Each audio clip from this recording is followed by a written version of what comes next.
Hello, Columbia Pictures, and thank you so much for coming out to listen to me. My name is Reginae Freeman, and today I'm going to be talking to you about Jumanji, Welcome to the Jungle, the game. Jumanji, Welcome to the Jungle, the game.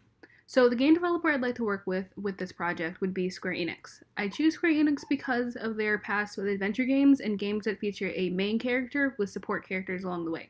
Examples of this would be Final Fantasy XV and Rise of the Tomb Raider. So the idea I had for the game was a choose your character sort of adventure game that's similar to playing a board game. So you'll pick one of four predetermined characters, and each has a unique skill and a set of abilities, as well as weaknesses and disabilities. There will be three different adventures to go on to begin with, which will encourage replayability, as well as the addition of DLC to add in new adventures. So my idea is that you will choose a character, and once you finish an adventure that's short, probably around 2 to 3, maybe even probably 2 to 3 hours long, and once you finish that adventure, you can either continue on to a harder difficulty adventure, or you can replay the adventure with a different character and level that character up. The mechanics of the game will, again, be a semi-open world similar to a board game. Missions lead up to the main goal, which in this case might be getting the rare stone or defeating the bad enemy. You level up characters after adventures with the field guide, who's mentioned in the movie, and explore with puzzles and battles, and adventures advance in difficulty as they continue.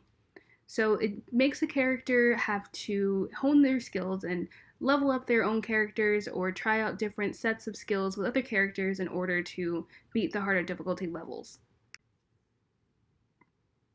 As far as marketing, each additional adventure and character could be advertised as a new adventure is given, such as maybe a Halloween Ghostbusters theme. That adventure, as well as a character, could be marketed in a Halloween style, either footage of the game or like trailers or something like that. And I think a huge theme of the Jumanji series is getting into the game. So I think that could be accomplished with travel guide tips, which could be little tips about the animals and insects or, flora and fauna of the different places that the adventures take place in, which will make people know more about not only the area and different places in the world, but also about the area that their characters are exploring in. I think a great tool to do this would be on Twitter and Instagram.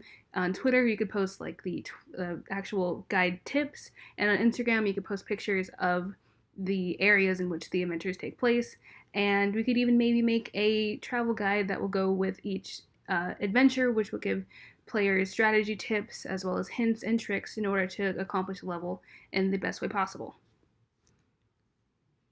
And that's it. Thank you so much for listening, and I hope to hear back from you soon.